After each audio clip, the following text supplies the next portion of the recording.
Bonjour à tous et bienvenue dans cette vidéo de revue de marché sur les indices. Nous sommes le 5 avril, donc nous venons d'essuyer une semaine assez compliquée, assez volatile, assez rock'n'roll, on va dire, sur les marchés financiers suite aux mesures douanières mises en place par Trump, donc qu'on était au courant mercredi soir. Donc, je ne vous ferai pas de commentaires au macro-éco, vous êtes tous au courant, hein, voilà, Trump a déclaré la guerre commerciale au monde entier. On verra ce que ça donnera plus tard. Pour le moment, les marchés n'ont pas apprécié, c'est une évidence. En même temps, si on veut être un peu honnête, les marchés ont bien monté depuis un certain temps. Il était logique que ça corrige. On ne s'attendait peut-être pas à une correction aussi forte, aussi rapide. Néanmoins, bah voilà, à un moment donné, il faut un choc pour déclencher les choses. Et là, c'est un petit peu ce qui s'est passé. Le choc s'appelle Trump. On l'attendait, il est venu, on n'est pas déçu. Donc maintenant, qu'est-ce que ça donne d'un point de vue graphique, hein, puisque c'est ce qui nous intéresse. Alors, je vais vous faire donc les 3 indices américains et les 2 indices CAC et DAX pour l'Europe. Donc je vais commencer par les États-Unis puisque c'est quand même eux qui nous concernent, hein, c'est eux qui mettent la pagaille comme d'habitude. Donc le S&P, alors le S&P déjà, on va voir la journée de vendredi. Alors vendredi, n'oubliez pas qu'il y avait aussi le NFP, donc ça faisait vraiment une semaine très chargée, hein, entre les taxes de Trump et le NFP vendredi. Voilà, c'est pour ça que ça a été quand même assez lourd. Donc le S&P, alors voici la journée de vendredi. Alors ce qui m'interpelle, et on va le voir sur les 3 indices, c'est que tous ont fini quasiment au plus bas, hein. Il y a pas de correction dans ce type de situation, surtout un vendredi, on aurait pu s'attendre à ce qu'il y ait des prises de profit sur les ventes, justement, hein, c'est-à-dire qu'il y ait au moins une mèche, mais une mèche qui ressemble à une mèche, hein, pas cette espèce de petit bout qu'on voit ici, voire des marteaux, hein, quelquefois ça arrive, on a des forts mouvements baissiers ou haussiers d'ailleurs, et puis on va faire un marteau ou une étoile filante suivant le sens dans lequel on est le vendredi, parce que ben voilà, on ferme les positions pour ne pas être en position pendant le week-end et risquer les problèmes lundi matin. Et là, on a vraiment fermé au plus bas. Ce qui me fait dire déjà cette première réflexion juste sur la bougie que normalement la baisse n'est pas terminée et qu'ensuite, ben, on va voir que certains niveaux n'ont pas été atteints. Je pratique une technique, enfin, j'ai découverte que je prône, on va dire, c'est la lecture dynamique à travers trois bougies, hein, puisque vous savez qu'Elliott fonctionne en trois mouvements. Alors, haussier ou baissier, les vagues impulsives font 1, 3, 5 et les vagues correctives de 4. Donc, on a bien trois bougies, trois mouvements impulsifs dans une grande tendance haussière, par exemple, hein. On va avoir trois mouvements impulsifs haussiers, donc ça correspond à trois bougies bleues. Donc là, on a, et ça fonctionne sur toutes les unités de temps. Et donc là, on a deux bougies rouges, hein, qui nous ont vraiment donné l'impulsion baissière, puisque celle-là ne compte pas, puisqu'elle ne fait pas un point bas plus bas. Donc ça, c'est la théorie de dos. Et ici, on a deux bougies baissières, il nous en manque une troisième. Donc la probabilité, alors je dis bien la probabilité et non la certitude, d'aller chercher les niveaux clés ici, Ishimoku lundi, sont extrêmement fortes. Alors on va faire d'abord un point mensuel pour voir où on en est, hein, parce qu'on est juste le 5 avril, mais on va dire que le mois est loin d'être terminé, mais il a quand même bien démarré. Alors le côté positif qu'on peut voir à la situation, c'est justement nous ne sommes que le 5 avril, on peut espérer que les niveaux tiennent d'ici la fin du mois et qu'on soit déjà reparti à la fin du mois. Ça, c'est le côté, positif, hein. Il faut voir un petit peu les choses, positivement parce que sinon, bah, il y a plus grand chose à faire. Donc d'un point de vue mensuel, le S&P, alors voilà ce que j'avais, mis sur, mon Discord.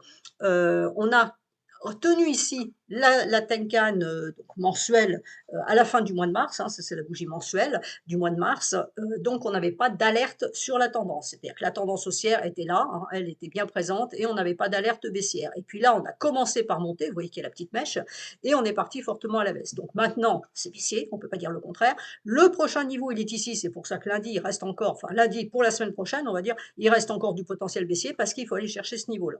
C'est là où on va commencer à regarder ça d'un peu plus près, c'est-à-dire que ce niveau-là, c'est la Kijun. La Kijun, c'est le point moyen de variation des prix sur 26 périodes, sur les 26 précédentes périodes, c'est-à-dire sur les 26 mois, c'est-à-dire 2 ans et 2 mois, si mes calculs sont bons. Ça veut dire que ceci est le point moyen des 2 dernières années plus 2 mois. D'accord? Donc c'est un point moyen très, très important. En Ishimoku, la Kijun, c'est la droite de signal, c'est-à-dire que si on la casse, c'est vendeur, si on la casse dans ce sens-là, c'est vendeur, quand on la casse dans l'autre sens, c'est achat. Donc là, par exemple, quand vous voyez ce qui s'est passé au moment du Covid, on a eu vente ici, hein. On est venu clôturer ici et on a invalidé le mois suivant et on est reparti à la hausse. Donc l'idée, c'est ça. Donc là, on est revenu chercher la Kijun en 3 bougies rouges, hein, de correction parfaite et on a rebondi et on a repris la hausse. Donc là, il se peut, ce n'est pas une certitude, je le rappelle, il se peut très bien qu'on vienne chercher ce niveau-là et qu'on rebondisse aussi. À ce moment-là, on pourrait très bien avoir un système, hein, qu'on peut évaluer. Donc ça, c'est toujours pareil, hein, c'est à prendre avec des pincettes, avoir une vague 1, une vague 2, une vague 3, une vague 4. Alors attention, les vagues 4 sont compliquées si la vague 5 est simple, ce qui est le cas ici. Donc ça veut dire qu'on pourrait repartir, mais pas forcément tout de suite aller chercher les niveaux plus hauts. Donc 1, 2, 3, 4 et 5. Hein. Donc on pourrait avoir de la hausse. Alors attention, une 5, ça peut être aussi un double top. Alors là, on a déjà un triple top, mais ça pourrait être revenir sur les derniers tops. Ça ne veut pas dire forcément qu'on repart en altitude. Donc tout ça dépendra évidemment de la suite macro-éco des mesures de Trump. Hein. Mais dans l'immédiat, ce qu'on va regarder, notamment la semaine prochaine, c'est est-ce que ce niveau-là va tenir ou pas. S'il est cassé, ce sera un signal vendeur, et à ce moment-là, oui, on rentrerait en bear market. Pour le moment, on n'est pas en bear market, c'est pas parce qu'on a fait 20, 21, je sais pas combien de pourcents de baisse, ça ne veut strictement rien dire. 20% de baisse ici, 20% de baisse ici, ça ne donne pas la même chose. Ici, vous voyez qu'on avait eu une forte baisse, donc c'est le Covid, ça, hein, une très forte baisse, on a réinvalidé tout de suite. Donc on est passé en bear market le temps d'un mois, et le mois suivant, on était remonté. Donc là, c'est pareil, en cours de mois, on était soi-disant en bear market, en clôture, on ne l'est pas. Donc ce qui est important, c'est aussi d'attendre la clôture de bougie. Donc on peut très bien casser ce niveau-là, là, dans le courant du mois d'avril, parce que ça va vraiment très mal. Trump a mis ses taxes, après les autres vont répondre, donc ça va secouer les marchés quasiment tous les jours, hein, en fonction des réponses des uns et des autres. Est-ce qu'ils vont dans le sens de... Ils en rajoutent une louche par rapport à ce qu'a fait pas Powell, Trump, etc. Donc voilà, alors oui, il y aura aussi Powell le 7 mai, donc ça va rentrer aussi un petit peu dans les tuyaux là sur le, le, le courant avril. Donc ce qu'on va surveiller, c'est un, si ça casse. Si ça casse, bon, on va laisser descendre, on n'a pas le choix de toute façon, on va laisser descendre et il faudra voir la clôture, parce que si la clôture se fait au-dessus, à ce moment-là, on pourra avoir un schéma de cet ordre-là, hein, ou avoir ça et repartir. Alors là, c'était le Covid, c'était vraiment très méchant, là, on n'est quand même pas dans ce cas-là. Voilà, donc c'est à voir. Donc c'est pour ça que le niveau important sur le S&P, c'est les 4980, on va dire 4990, on va arrondir les choses. Donc tant qu'on reste au-dessus, il n'y a pas de bear market, c'est une correction, elle est violente, mais ce n'est pas un bear market. Si on passe en dessous à ce moment-là, on va donner un signal de vente, mais il faudra le valider en clôture. Et si par contre le signal de vente est bien validé en clôture, c'est-à-dire qu'on clôture bien en dessous, on aura bien un signal vendeur qui sera donné. À ce moment-là, on aura le test de cassure derrière qui nous dira si oui ou non on persiste à la vente. C'est ce qui s'est passé ici. On a vendu ici. Là, on a eu le test de cassure, donc on est revenu chercher la cassure et on l'a dépassé. On a clôturé dessus, invalidation baissière. Donc c'est ce qu'on va surveiller pour ce niveau-là. Pour le moment, on ira chercher, je pense, hein, c'est pas une certitude, je le répète, mais je pense qu'il y a de fortes probabilités que d'aller chercher les 4990 parce qu'on en est quand même très proche et que c'est un niveau très important dans le marché. Donc, si je regarde après en hebdomadaire, en hebdomadaire, pour le moment, on est en train de traverser. Donc, on avait le signal vendeur qui a été donné là. On est en train de traverser le nuage. Et là, je retrouve donc ma Kijun mensuelle dont je viens de vous parler. Donc, ce qu'on constate ici, c'est que les prix sont bien vendeurs. La lagging span valide bien la baisse puisqu'elle casse aussi sa Kijun. Maintenant, pour vraiment avoir un bear market, il faut passer de l'autre côté, c'est-à-dire qu'il faut avoir un renversement de tendance, il faut passer de l'autre côté du nuage, c'est-à-dire que mes prix, il faut qu'ils passent de l'autre côté du nuage, et il faut que la LS aussi passe de l'autre côté du nuage. Donc vous voyez que déjà, là, on commence à empiler un petit peu les choses, c'est-à-dire que pour passer de l'autre côté du nuage, il faut aller chercher les 4690. Donc si on va chercher les 4690, là oui, c'est fermé définitif, on est vraiment en bear market. On sera même en renversement de tendance moyen terme, puisqu'on est sur de l'hebdomadaire, donc c'est du moyen terme. Pour le moment, on est rentré dans le nuage, donc voilà, la probabilité d'aller chercher à la fois la Kijun mensuelle et le bas du nuage ici, donc la SSB hebdomadaire, elle est quand même relativement forte.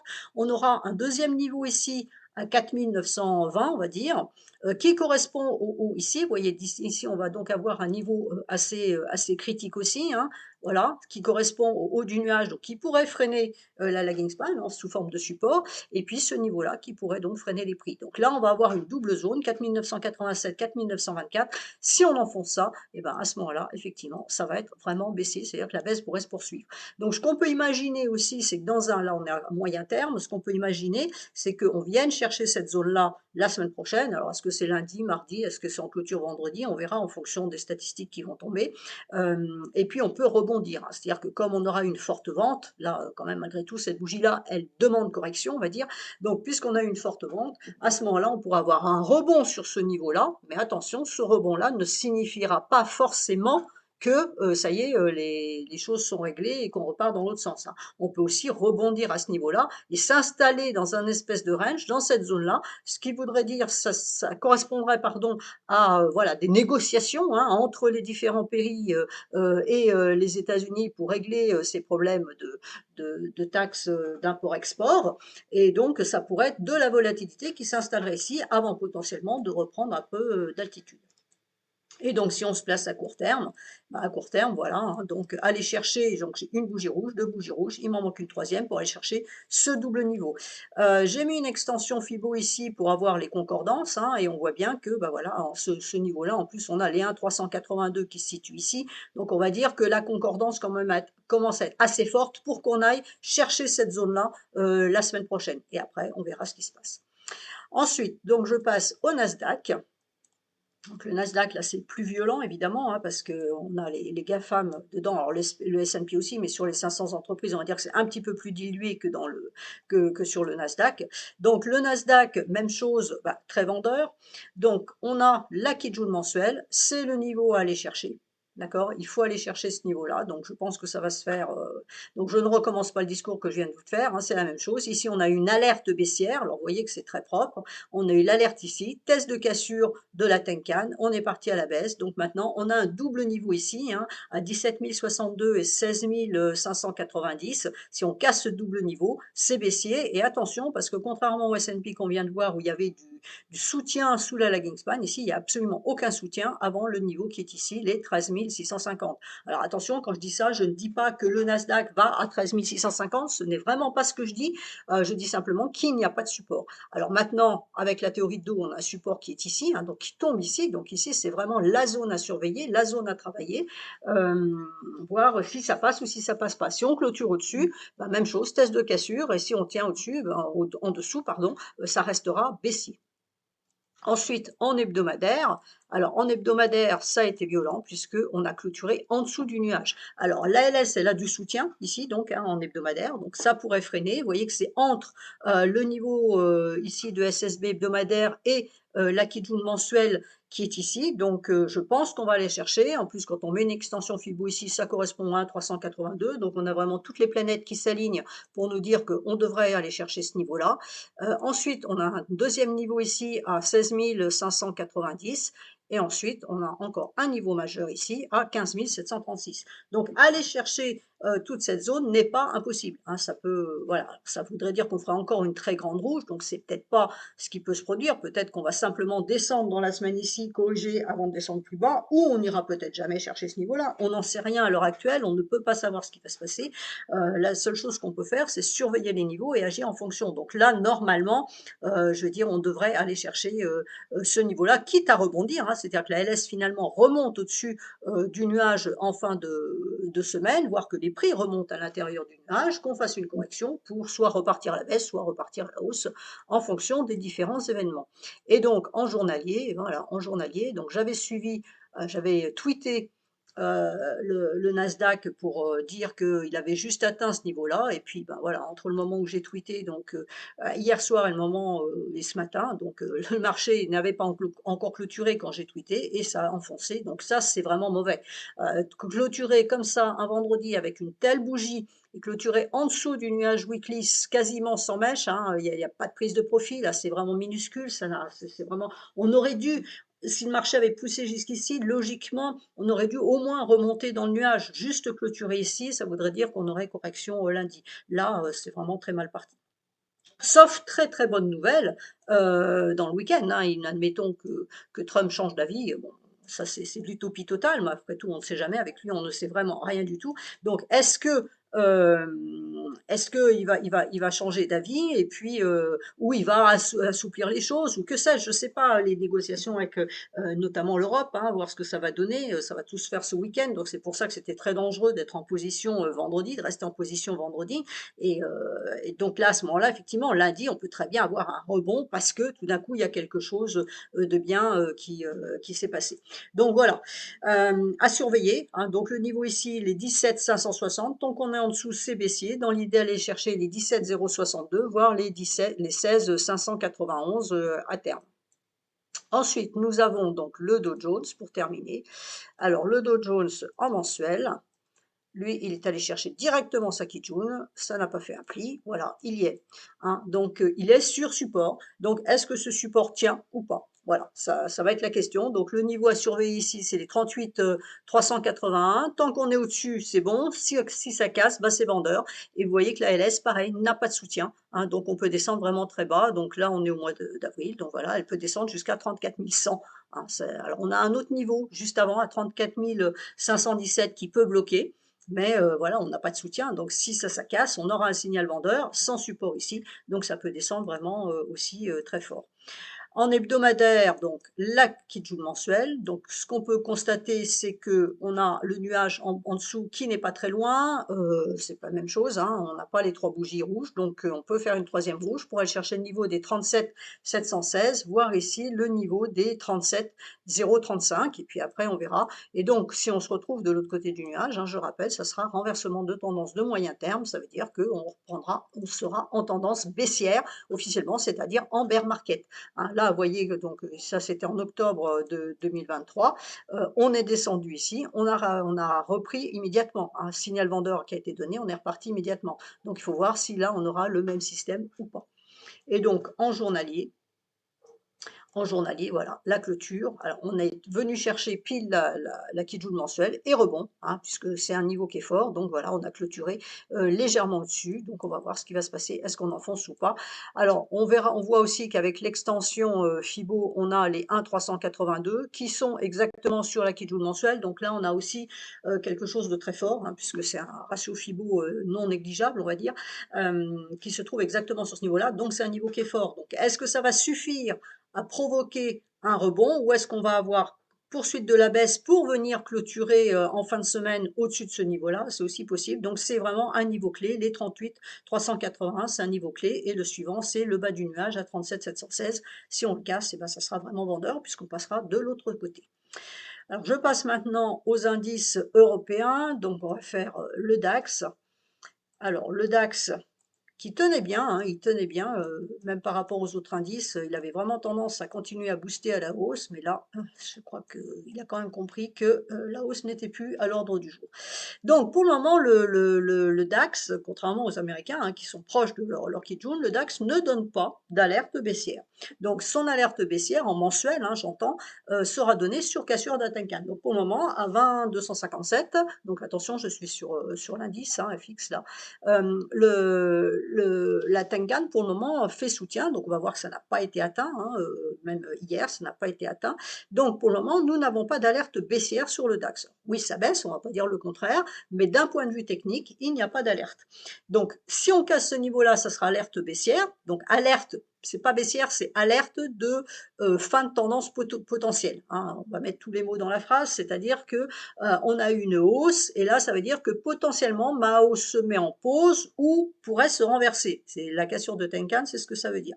Donc, on casse la Tenkan. Si on casse la Tenkan, à ce moment-là, on va chercher la Kijun. Donc la Kijun, elle est à 19 683. C'est le niveau qu'il va falloir surveiller, pardon, 19 000. C'est le niveau qu'il va falloir surveiller pour donc ce mois-ci. En hebdomadaire, donc en hebdomadaire, par contre, on a bien un signal vendeur qui est donné, puisqu'on casse la Kijun hebdomadaire. Donc, on a un soutien ici. La Kijun mensuelle, elle est ici, mais avant, on a la LS qui pourrait trouver du support sur les bougies qui sont ici, hein. Donc, on a un support ici à 19 426. Alors, je rappelle que la LS étant en clôture de bougie, on peut très bien descendre, chercher ce niveau-là et rebondir, revenir clôturer au-dessus des bougies à la fin de la semaine. Donc voilà, le potentiel, il est là. Alors, est-ce que le DAX nous fait un test de cassure sur la Kijun avant de repartir à la baisse, ou est-ce que Est-ce que ça baisse directement? Ben, on verra, hein, mais là, c'est pareil, hein, clôture absolument sans mèche. Une clôture comme ça, en général, c'est vraiment pas bon signe du tout. Donc voilà, le niveau mensuel, hein, à casser et puis ensuite, on a le niveau des 19 683 qui correspond, à ce niveau-là. Le niveau majeur qui est ici, donc qui correspond à 100 d'extension Fibo, hein, et de la Kijun, mensuelle. Donc ce niveau-là, logiquement, devrait être atteint. Parce qu'on y va en ligne droite ou est-ce qu'on rebondit avant d'y aller? Mais logiquement, on devrait, aller chercher ce niveau, d'autant que le DAX était quand même beaucoup monté, ne serait-ce que par rapport aux autres indices, hein. Il était monté vraiment, de façon un peu anormale, on va dire. Donc si qu'il corrige, par exemple, un peu plus ou un peu plus violemment que les autres ne serait pas étonnant. Donc pour le moment, on surveille surtout ce niveau-là et puis après, ben, on active les différents, niveaux, inférieurs. Et enfin, je finirai donc avec le CAC.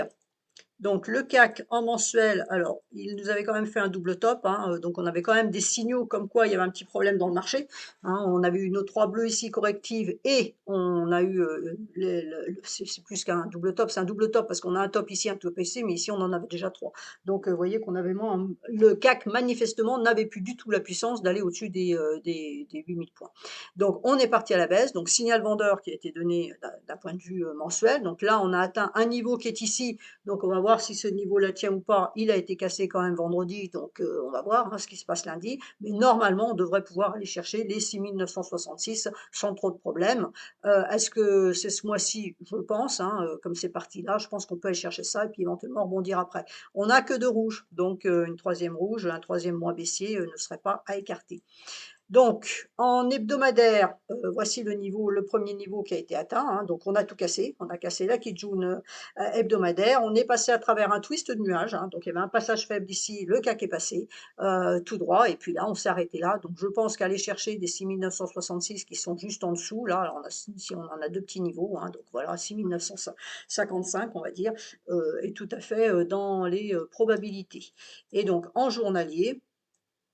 donc on voit bien, hein, le passage, le nuage hebdomadaire qui était fin, la Kijun qui était ici, mensuel, donc dans un marché baissier classique, ça aurait fait support, et là on a enfoncé parce que c'était vraiment trop fort. Ce qu'on notera aussi, ce qui était assez intéressant, c'était donc le gap, hein, le gap qui s'est fait donc sur jeudi, hein, conséquence du mercredi soir, s'est fait sous la Kijun hebdo, sous le nuage, hein. Donc là, on était neutre dans le nuage, il y avait une hésitation à la baisse, hein. On voyait bien qu'il y avait déjà quand même un mouvement baissier qui était en train de se mettre en place, mais il y avait encore une hésitation, on était neutre. Et puis, ben voilà, jeudi, ça n'a pas fait un pli, et vendredi, on a absolument tout enfoncé. Ce qui est important à voir, c'est ça, hein, on a gapé sous le nuage directement, et là, on va chercher ces niveaux-là. Donc, aller chercher ici, on va dire que quelque part, ça ferait sens.